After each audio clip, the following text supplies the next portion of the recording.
Hello, Mr. Ranga. My name is Andika Putarbiasha, and will be the seventh project. Part 1.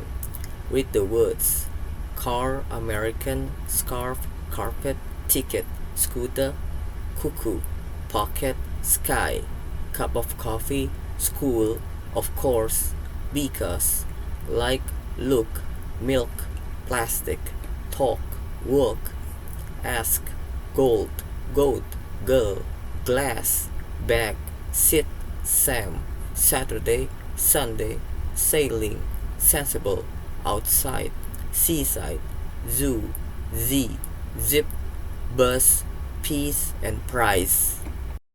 Part 2. Read this story. I'm Sanger Rainsford of New York. Rainsford begin again. I fell off a yacht. I am hungry.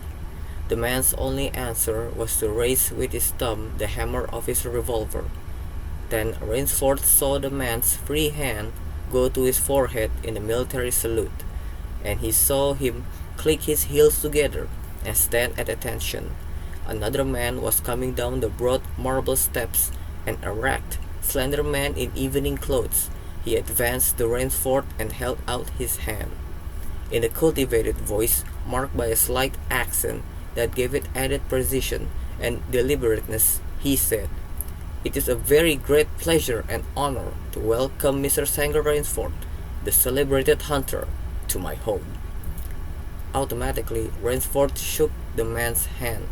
"I've read your books about hunting snow leopards in Tibet, you see," explained the man. "I am General Giraffe." Rainsford's first impression was that the man was singularly handsome. His second was that there was an original, almost bizarre quality about the general's face. He was a tall man past middle age, for his hair was a vivid white, but his thick eyebrows and pointed military mustache were as black as the night from which Rainsford had come. His eyes, too, were black and very bright. He had high cheekbones, a sharp-cut nose, a spare, dark face, the face of a man used to giving orders, the face of an aristocrat. Turning to the giant in uniform, the general made a sign. The giant put away his pistol, saluted, withdrew. "Ivan is an incredibly strong fellow," remarked the general, "but he has the misfortune to be deaf and dumb. A simple fellow, but I'm afraid, like all his race, a bit of savage." "Is he Russian?" "He is a Cossack," said the general, and his smile showed red lips and pointed teeth. "So am I." "Come," he said, "we shouldn't be chatting here. We can talk later. Now you want clothes, food, rest. You shall have them. This is a most restful spot." Ivan had reappeared, and the general spoke to him with lips that moved but gave forth no sound. "Follow Ivan, if you please, Mr. Rainsford," said the general. "I was about to have my dinner when you came. I'll wait for you. You'll find that my clothes will fit you, I think." Part 3. Read this news. Born a year after the September 11, 2001 attacks, Esmatullah Omari grew up to despise America. At 12, he was trained by the Taliban to plant roadside bombs. At 16, he was attacking military convoys near Bagram Airfield, the largest U.S. military base in Afghanistan and the epicenter of America's longest war. Now Omari triumphantly stands guard at one of Bagram's entrances.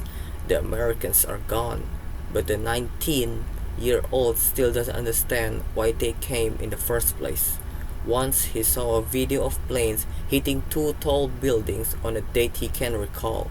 He said, "But no one told me the story about what happened."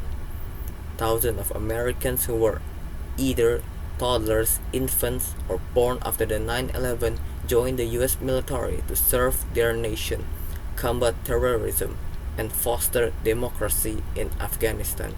They included 11 of the 13 U.S. service members killed in a bombing by an Islamic State affiliate at Kabul's airport in August during the last day of America's 2-decade-long conflict.